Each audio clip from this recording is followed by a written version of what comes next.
Kia ora everyone, welcome along here from the Export Beer Garden Studios for the ACC. This is the Benchwarmers Podcast. Definitely not the MVPs, not even the most valuable podcast. I didn't even win Joel Harrison most valuable pun. I was hoping I'd get MVP for that, but I didn't win that one.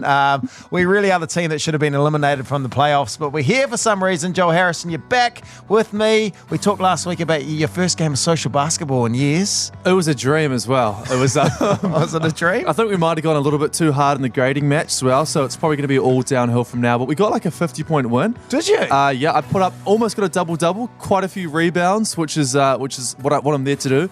But yeah, it was great to get back out there, and I realised I'm only good for about 5 minutes at a time as well. Like, it's so hard. They filmed it. I don't know. Yeah. It was filmed it that you can watch it. Not that I've watched it, but you've been watching it online, and they can put your stats up as well, so you can see your box score. Yeah, it's this really cool thing that you were saying one of your mates is a part of like making. It's called Glory League, and it's pretty much for all social, or not all basketball leagues, but quite a few different social basketball leagues. It's a really great idea. In New Zealand, they film your games, they count your stats, and you can add your stats too, which your flatmate did, right? Yeah. And he's given himself like 19 steals and stuff like that from the game. Yeah, it was the same guy last week who we said is wearing the number 23 jersey, and look, he had to go well, and he did. He got like 21 points, Whew. 7 assists, 8 steals. I was like, that's like the dream for fantasy. But yeah, it's a pretty cool thing, Glory League. We're very excited today. We've got a guest with us. He's a freelance commentator, writer for print, radio, and online. Marty Jones, great to have you here. Oh, kia ora, Ben. Kia ora, Joel. How you going? Now, Marty,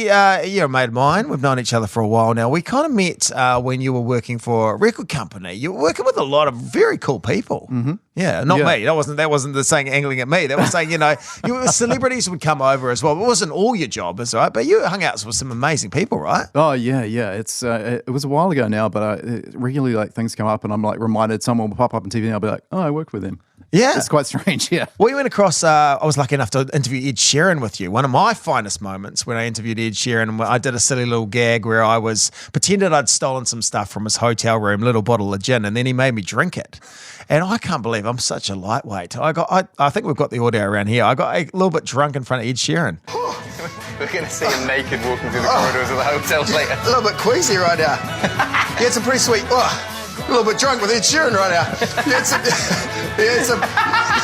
No American would do that. That's such a Kiwi thing to do. He seemed to enjoy it, but it's always risky, those moments. I mean, Ed's lovely, but I'm like, they can either go either way in those moments, though, right? Yeah, Ed's a different kind of character. Like, he's definitely very down to earth, and obviously just kind of goes with the flow. A lot of artists, like, because they get so many weird things thrown at them all the time that they just get sick of it. I mean, I do have to raise the fact that I remember when Jono got really drunk. Well, both of you were supposed to get really drunk and then interviewed Jason Derulo. Oh, yeah. But Jono was like actually really drunk, and I was sitting in the room being like, oh God, how's this going to go? And he's like trying to like hug him and high five him.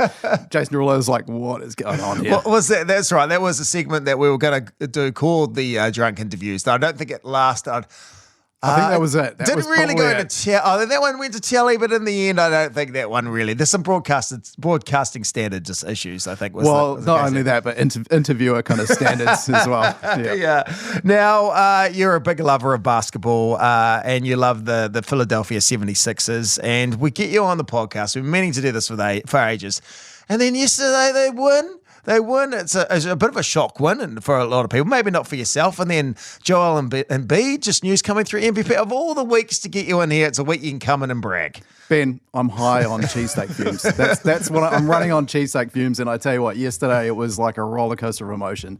I thought there was no chance they were going to win. I was like yelling, screaming at the TV for like probably 3/4 of the game. And then the final quarter was just like, it was magic. It was the basketball that we all kind of want to watch, Well, definitely you want to watch it. Yeah. Celtics fans, who cares about them? We'll get into this we'll deep dive into Philly pretty shortly. But Joel, you've publicly said on record on the podcast that I'm always a big fan of Philadelphia. I've always respected their craft, respected Embiid. He was always favourite for MVP. So you're basically like, because you've got a flatmate or whatever, and you're like, he likes the 76ers. So you've sort of grown to, I guess, to root against them. In a lot of ways. Almost in every way. I just don't like seeing them do well. Don't like seeing the players do well and stuff. Besides Maxi.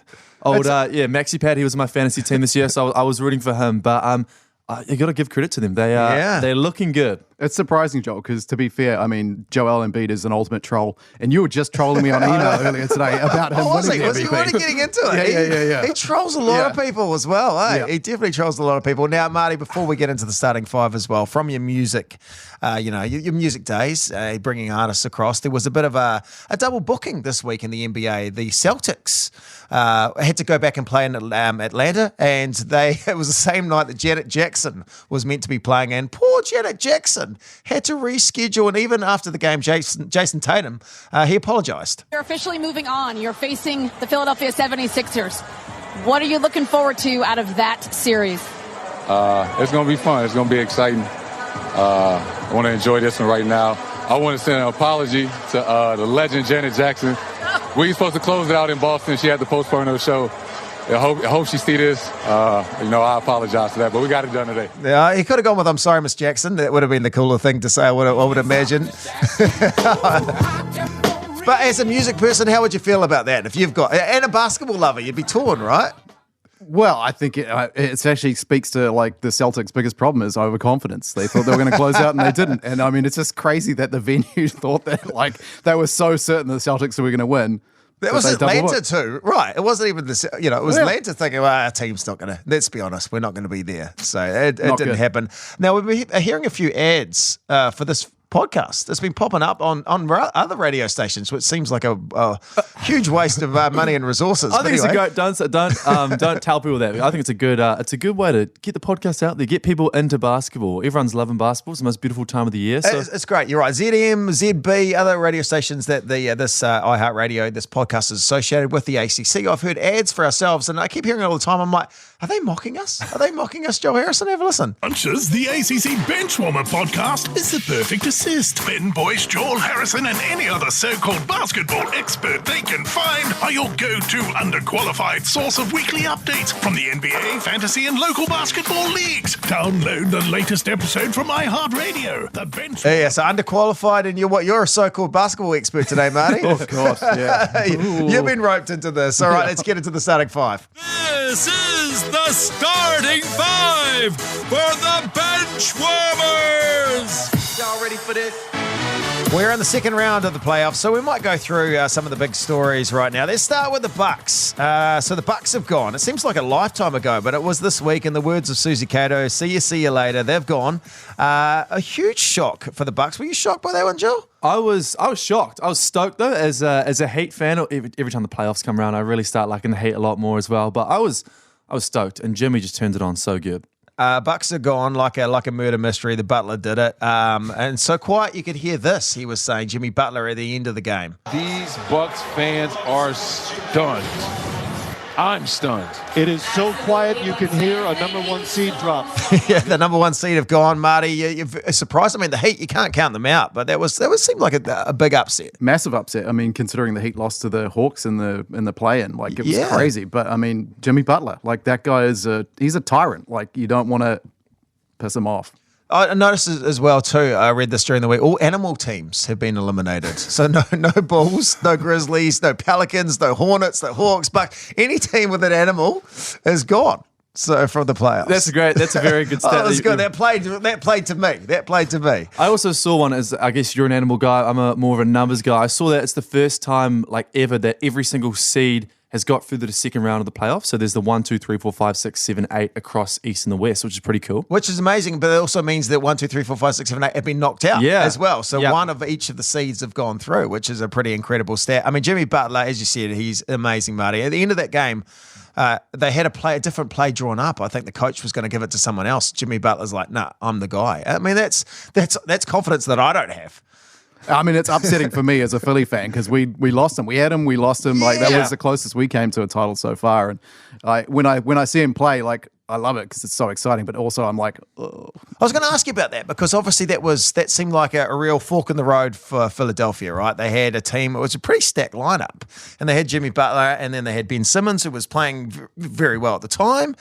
it felt like it kind of could have gone either way, and now it must be very hard for you to see where Jimmy Butler sort of ended up and how he's playing. Totally. I mean, it's just one of those twists and turns in the Philly story, and I think that's why they've been such an exciting team to watch follow over the last 10 years, is because of just crazy stuff like that. I mean, to be fair, like who would have picked like an aging Jimmy Butler, like who's entering his 30s, over like this, like, you know, second coming of LeBron James, like Ben Simmons guy. Like no one could have predicted what was going to happen. Now Giannis is gone. He's gone from the playoffs as well. There was a bit of a media interview that has gone viral for this question. Have a listen. Do you view this season as a failure? Oh my God. Okay, because I'm not that up. You asked me the same question last year, Eric. Okay.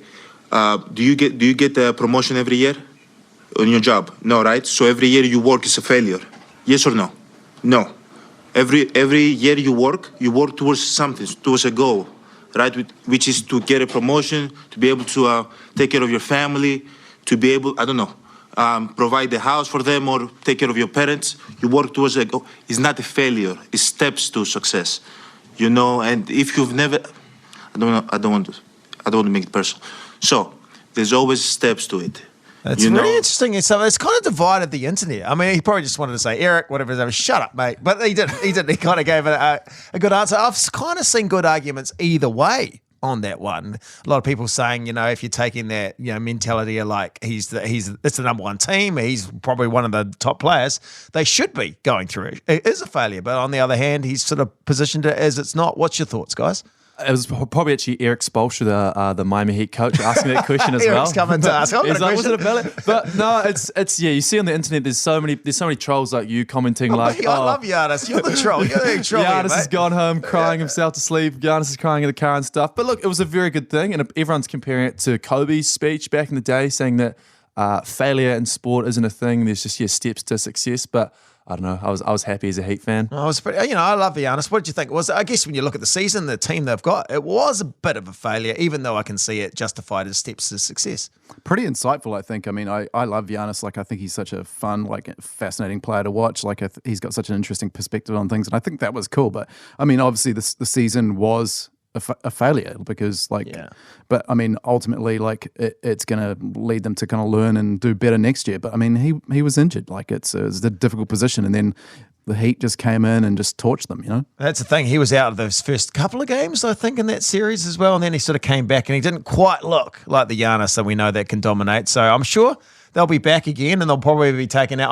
I did pick them earlier on to say one of the teams I thought was going to go through. But it's not a failure for me. You said it was the team. That was a failure. It's not a failure. It's the steps to success. Yes, true. And now I get to pick other teams along the way that I think are going to win. All right, Marty, let's get into it. Yeah, get your bragging out of the way. Philly, huge surprise for me yesterday without the need for Embiid there. Yeah, I thought it was a big surprise, particularly in Boston, but a great one. James Harden was amazing. Just crazy. I mean, no one would have predicted it. I mean, it was what we all wanted because you kind of want to win the first game. You put them on the back foot, and obviously with the team without Joel, like, it's totally unexpected. But they managed to stay in there somehow. Like, I was waiting for the Celtics to put their foot on the gas, just blow us off the court. But they kept it close. I mean, it's the same thing with the Hawks team. Like, they kept it close enough that we could make a run at it. And then, like, Harden just went full Rockets mode and just, like, that three over Horford was just like, seal. It was pretty incredible. Now, you were lucky enough to go across and sort of hang out, to see it pretty close. You sent me a photo. Felt like you were like second row back. You were so close to see the 76ers play. You've written an article where people can get it on the ACC website. Really good article about, I mean, for you as a Philly fan to be there so close, I mean, how awesome was that? That's the Mecca. I mean, you've been to see the Lakers, Ben. But I was back. I was like LeBron on the Jumbotron. That's as, you were close. You could have leant over and, like touched his back sweat or something, like you were so close. I was tempted. Like, I've got a photo of like Embiid, like, who's sitting like 3 rows in front of me, and I was like PJ Tucker's in the background, like eyeballing me, just being like, what's this guy up to? You want to high five or whatever? that would have been incredible. I mean, what was it like to be down that close? Because no one, I mean, in my life, I'm a huge basketball. I'm never going to be that close to an NBA game. And You definitely could. You totally could. Well, like, it's not actually that expensive. Like, it's not that expensive. Like, that's what I was quite surprised with. Is like just with a little bit of like hunting around, figuring things out. Like, you can actually get pretty close, and like it definitely makes a massive difference. Like, it was quite overwhelming to obviously have supported the team for a long period of time, and then to be there in the city, traveled all that way. And I watched 2 games. So I had one on like the Friday versus the Blazers, which was like nosebleeds.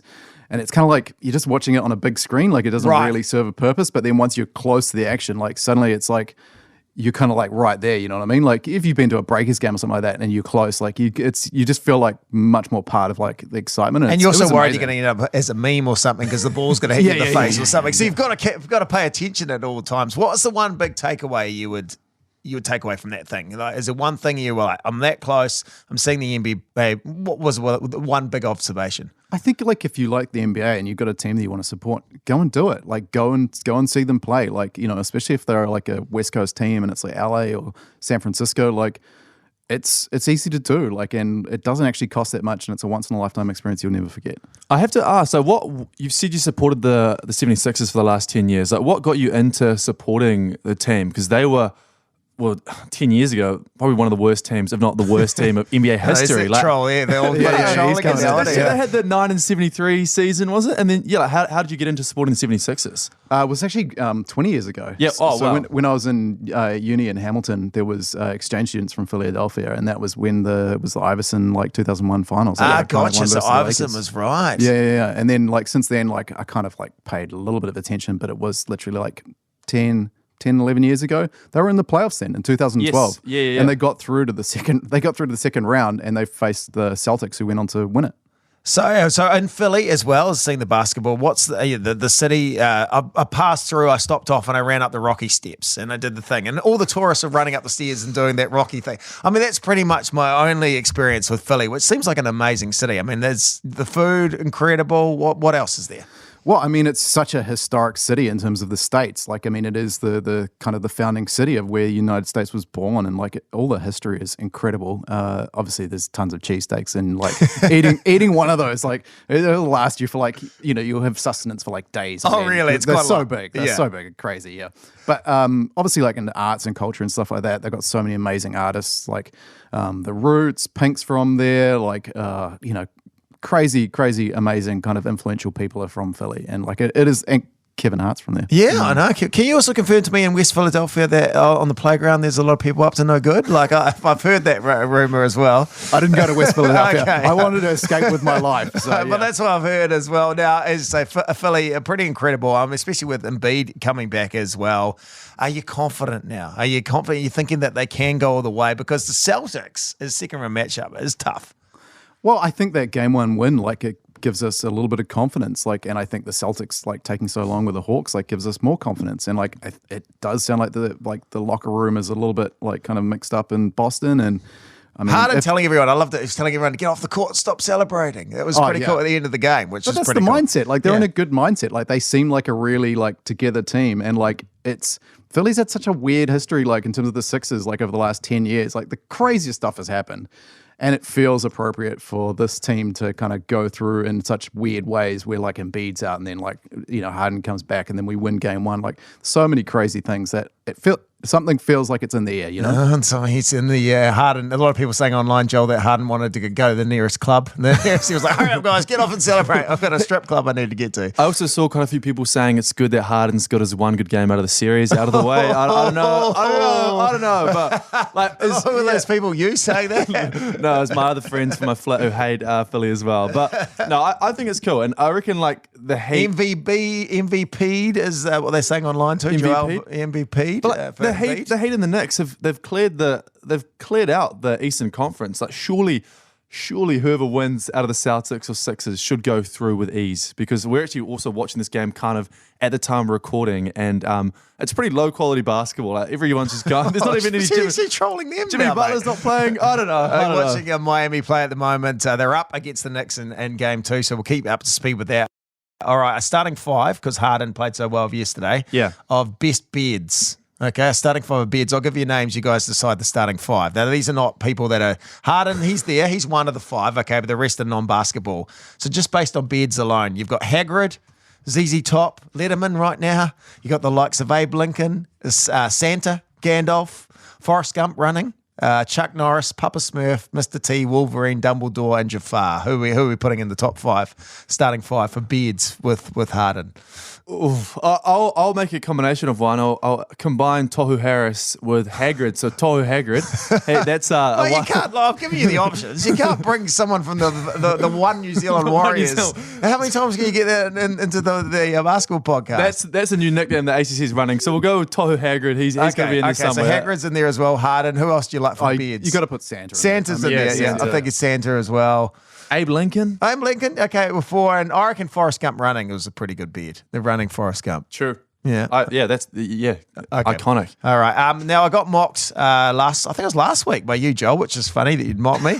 When I said the Warriors, they'll stick around. The Golden State Warriors will stick around. You're like, oh, down 2-0. Then they had a terrible Game 6 as well, but then they came back just like the Warriors do. Steph Curry, Marty, incredible, eh? I mean, I was just thinking, it's a great time to be watching basketball when you've got players, not just the new generation, but the sort of older generation that are still incredible, like Steph Curry, like James Harden, like Kevin Durant, like LeBron James. It's just amazing. So exciting. I mean, basketball, like, it just like every week there's something crazy going on. Like the storylines are just incredible. And like you say, the star players, like when they turn it on, like it's just nuts. Like they're such like incredible athletes, So the Lakers sent home the Grizzlies, the Cocaine Bears, as we're calling them as well. They blew it out by 40. Everyone was saying that villain Brooks, as they like to call him, was saying he wouldn't respect LeBron until they got 40 points on. Well, they actually got literally 40 points on them, which was such a blowout as well. But the Grizzlies kind of hampered by injuries really at the end.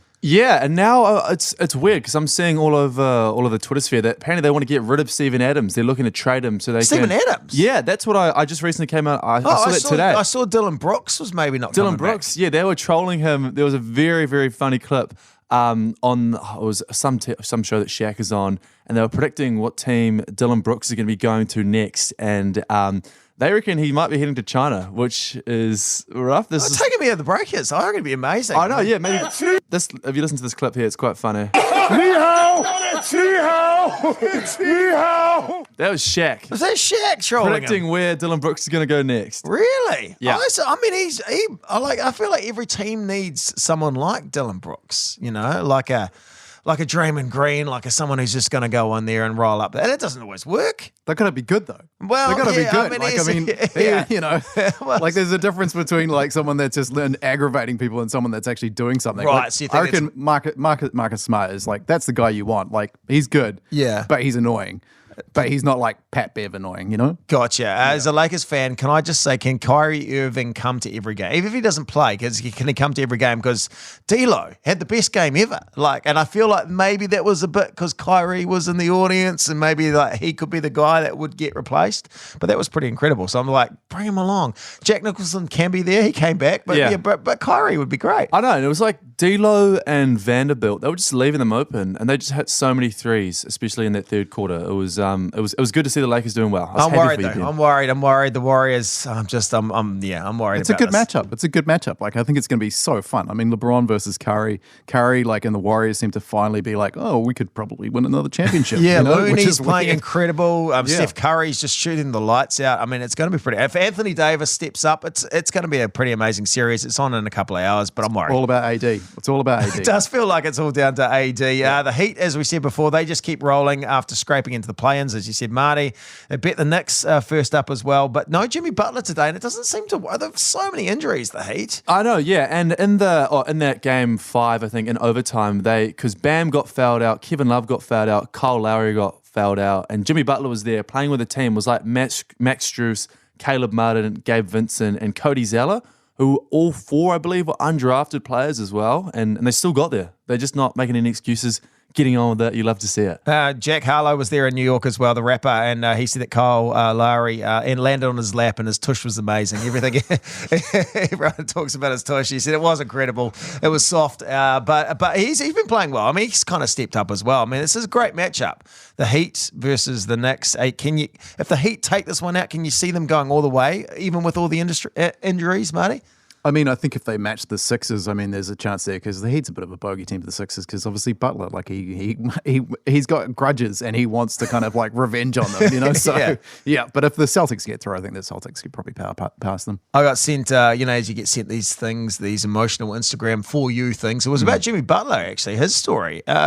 He's 13 years old, got kicked out of the house by his mum.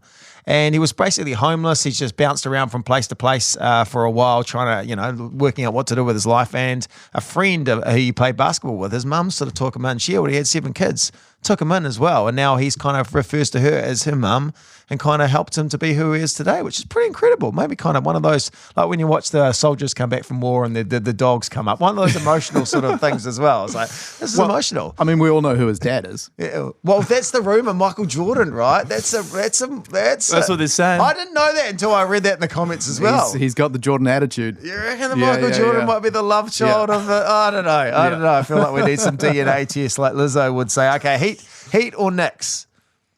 I'm going to say Heat. Heat. Yeah, I feel like the great run from the Knicks might have ended here, even with Julius Randle coming back. But hey, it's early days. It is very early days. Anything can happen. As a Heat fan, I'd be happy coming away from New York 1-1. Even if we lose game 2, I'll be happy 1-1, and like without Butler as well. It's pretty cool just to see. So I reckon Heat and 6. Now the Nuggets. We're moving on to them in the starting 5. Just up 2-0 over the Suns already. Are we surprised by this, or at home in Mile High City, which is a great name, but let's not go there. Are we surprised by this? The Nuggets feel like they've just been doing this all season.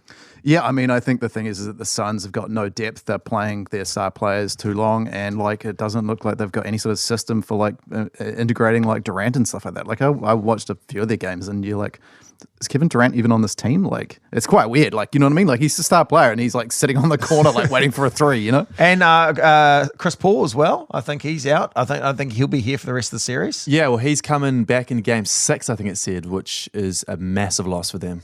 Yeah, and Joker as well. He had zero interest in the MVP standings, but he's been credible. 39 points the other day, 15 rebounds, 2-0 up. It feels like it might be the end of the road for the Suns. I think so. They're going to need to make some off-season moves anyway. I mean, it's too early for them, but I mean, exciting, but I don't know. It's not now. I was trying to think. I thought maybe now, Joel, heading forward, we can come up with a song that encompasses where things are in the NBA. Every week we're going to come up with a song that fits, and this is the one today. I thought maybe this will kind of work.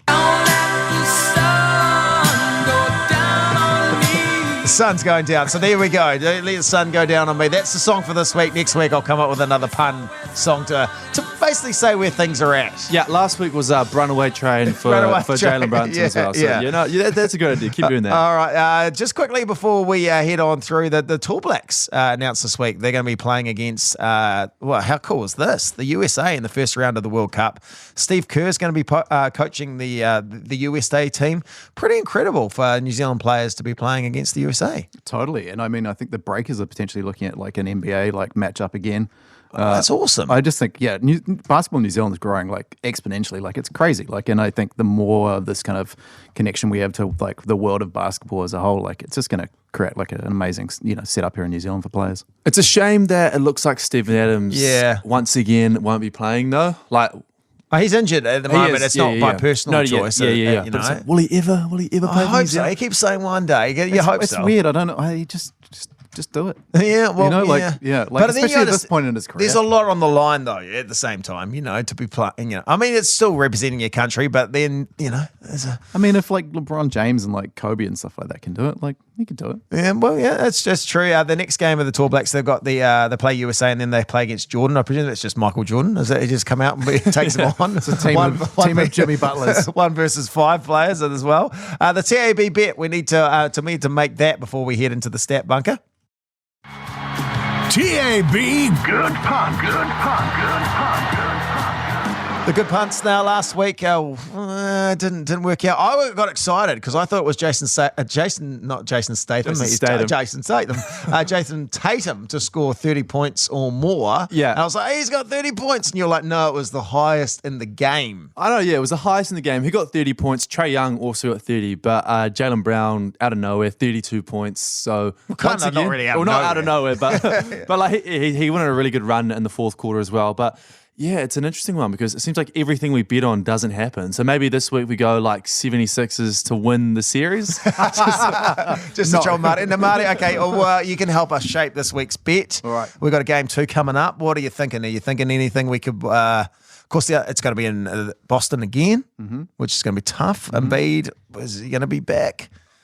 I think, given your bets haven't paid off so far, I think I'd make a safe bet of like Harden making like over 35. Harden over 35. Okay, we're going to put $100 on that. It'll go into the kitty if we win. Actually, speaking of Harden, before we quickly whip to the stat bunker, right now, one player in the NBA has to get you 30 points guaranteed to play for your life. You're in some sort of life and death situation. You're like, okay, on this game, who would you take out of all the players that are playing currently in the finals? I was gonna say Darren Fox. I'll give you that. I'll give you that in the playoffs. I'd probably say Darren Fox. Okay. Like just the way he was playing for most of that series was awesome. So I probably would go with him. Marty, I'd go Steph Curry. Yeah, I was thinking Steph Curry at the moment. He's never. You can't count him out. It just looks like sometimes he's like, he's not going to miss. He's not going to miss. You're more surprised when he does. Yeah. You know, like he misses. It's just incredible. Let's head to the stat bunker. Couple of stats to work through at the moment. This one for you, Marty. I think it kind of shows that not the value of the player doesn't always show up in the stats sheet. PJ Tucker. Now, yesterday for Philly, zero field goal, 0 attempts, nothing, no even shots towards the basket in 37 minutes. Sorry, most minutes played without a shot. Crazy. So people are just saying he just did cardio for 37 minutes, but he does. But he brings a lot of experience, and again, he probably brings kind of like you're saying before, like that Marcus Smart type player as well. He brings a lot of hustle, and he doesn't need to make shots for them to win. He's the dog, and when he doesn't like score, we win. Yeah. Like, it's quite weird. It's like if he scores like over like 10 points, it's like, oh, we're going to lose. That's it. Yeah. So it's pretty incredible, eh? That's a pretty incredible stat. That's a good one, yeah. I got a couple of stats this week as well. well. Yeah, throw it out there. A couple revolving around the number 8 as well, because for the first time, I think since the NBA has started, all eight seeds got through. That was a cool one. And then my Miami Heat, number 8, bet the number 1 seed, the Bucks, which is only the 6th time that's ever happened. The last time it happened was when Philadelphia bet Chicago in 2012. Oh, there you go, Marty. And I've also got another one. In the last 8 years, every single time the MVP has won the MVP, they haven't gone on to win a championship as well. So you say that Joel they picked too early. Is it Joel or is it Troll? Troll Harrison. Yeah, I like Troll Harrison. That's good. Because that's the thing. You said in this article that you've written for ACC as well. There's a lot of big things for the Phillies this year. I mean, they've got obviously the MVP. Yeah, they got the G League Finals MVP, Jaden Springer. They got the dunk contest champion. The dunk contest was like, oh mate, he's unsigned. We'll chuck him in the G League. I know, But it was great. They got it. Yeah, it worked. Yeah, it was exciting. Put him in the Philly top. We'll sell a few more of those. Yeah, and they've won the most games in a regular season since 2001. Like, there's a lot of little historic milestones there that potentially, hopefully, add up. The Heat as well. Another stat: 4-0. We'll see if they're 5-0 at the moment. They're up by 1 over the Knicks. But since Kevin Love was put into the starting lineup, now probably through necessity, but hey, the Cavs kind of moved on from Kevin Love. It was silly. Like he's a valuable player. Like it's just a case of that he didn't feel like he was part of that team. They didn't want to play him, and now he's playing for the Heat and he's doing good stuff. That's right. They're playing up against the Knicks at the moment. Speaking of the Knicks, last week we had a little thing that went out, a little highlight, if you could call it that, of the podcast. Me talking about how I bought my wife a Knicks top. She doesn't wear the top. I had a conversation with the lady in the shop. We don't need to go back there. You can listen to it in the podcast. But that was the little highlight, and my wife was scrolling through Instagram going, oh, I see. We're talking about, because she hasn't, not surprisingly, he hasn't listened to one of these podcasts because she's not deep diving on the NBA like us. But she's like, oh, is that what you do on this? Do you talk about me and stuff like that? But after saying that story that night, we went out and she was wearing her Knicks top as well. I was like, there we go. Hey, we're back. It wasn't such a bad investment. Sneaky little commute listen. That's what's happening. She's like, oh, maybe I should listen to this. Well, let's get into the alley-oops. It's the big alley. Ooh, it's not the one. It's not the one. Now, your boy James Harden came out yesterday as well, and he was wearing what? They describe it on the NBA, how they described it, but large sort of furry sort of flares, blue flares with a sort of matching top, and here's how they described it. But James Harden will be there. And, Damn. How about this fit, Chuckster? That's like the Muppets, ain't it? I like that. You like that? You want me to get you one? If you find it, I'll buy it for you. If I was under 30, I'd be wearing that.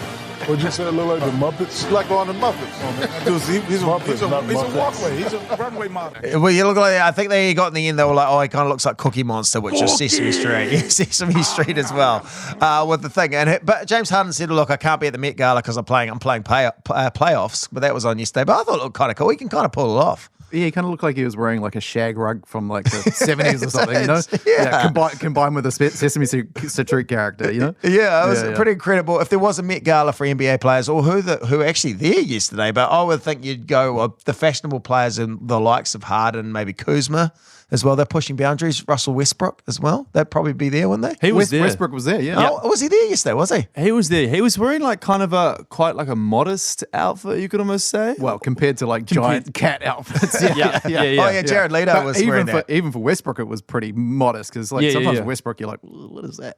We had a moment with Jared Leto actually, like you used to help us organise interviews with people. We had Jared Leto, who was the Joker at the time of Suicide Squad. So yesterday he was wearing a cat costume. We didn't really know he was probably as quirky when we researched him. So we're like, he looked like a serious sort of actor. We had 4 minutes with him, Jono and I, and we travelled to New York for this interview, and we're like, I don't know if he's going to quite like our harassment of bad puns that we're going to throw at him. So partway through the interview, we're like, hey, it seemed to be going well. We're like, hey, could you give Jono a Joker makeover? We bought some green hairspray and some lipstick. And he's like, yeah, I can. So he sprayed this temporary hair dye into Jono, put these big sort of Joker lips with, and he was like, yeah, who's the sexy guy? Yeah, high-fiving. It was awesome. It was funny.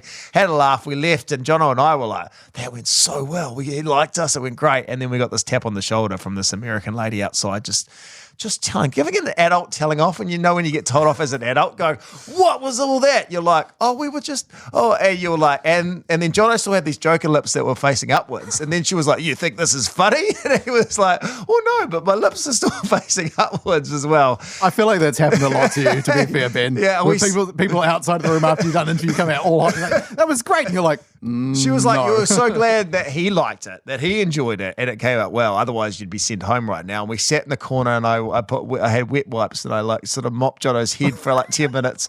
And we had more interviews, and then we had to sort of psych ourselves like the bench warmers that we are, going, we need to get back out there. We need to get back out there. But it was quite, because you don't want to ever upset anyone. That's not really my vibe. Well, I mean, surely showing your bum to a bunch of ladies in an interview would be pretty risky these days. That was here later. They told us to bring it out because of the tattoo that I had, but I was like, I'm going to get sent home for that one. But it didn't quite happen. Let's head into the next alley-oop. This one, a little bit of setting up involved, but you might have seen on the ACC Instagram this week. It was a kid who got pulled out in the Lakers game. I think his name was Cooper, and he had, 30 seconds, Joel, to... Yeah, 30 seconds to hit 10 points, and you can either do it with 1 3-point shot, or I think you can do like 5 layups. I think a layup's worth 2 points, something like that. But he said he was born ready, and he wasn't. Cooper, we put 30 seconds on the clock. All you got to do is score 10 points. You ready? He's born ready. On your mark, get set, go, Cooper. And so then he put the ball down, and then he just sort of just showboated, for basically 28 seconds for the final shot. Oh, well, I loved it. I felt like, and then he had the shot, and it almost made it in. It didn't. That would have been the 10-point shot, and unfortunately he got nothing. But Cooper! But you're still going home with a Lakers. I mean, isn't that the Lakers for you? I liked it, though. I feel like that's something they would do. It's showtime, baby. It's showtime. But look, he's probably like, no one's going to remember if I just get 10 layups. Everyone will remember if I hit the glorious shot or miss. And look, now they're talking about it in New Zealand. That's right. He's my hero of the week, Cooper. Cooper is my hero of the week. And finally, Josh Hart was talking about his mate, Jalen Brunson, the Runaway train as well. And he was giving him a bagging. He's undersized, overrated, overpaid.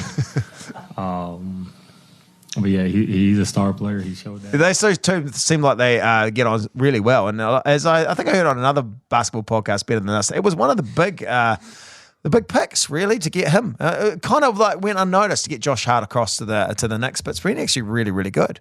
He's cool. I mean, he's been great on a number of teams. Like, I've wanted him for years, and I used to have him in fantasy, and he was actually really decent. Like, you get all the stocks, the steals and the blocks. The stocks. I like the stocks. That's good. We'll use that.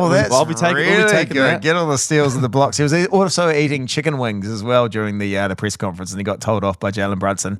That is our podcast for another week. Marty, it's been really, really fun having you here. Thanks for hanging out. Thanks, guys. Come back, do it again.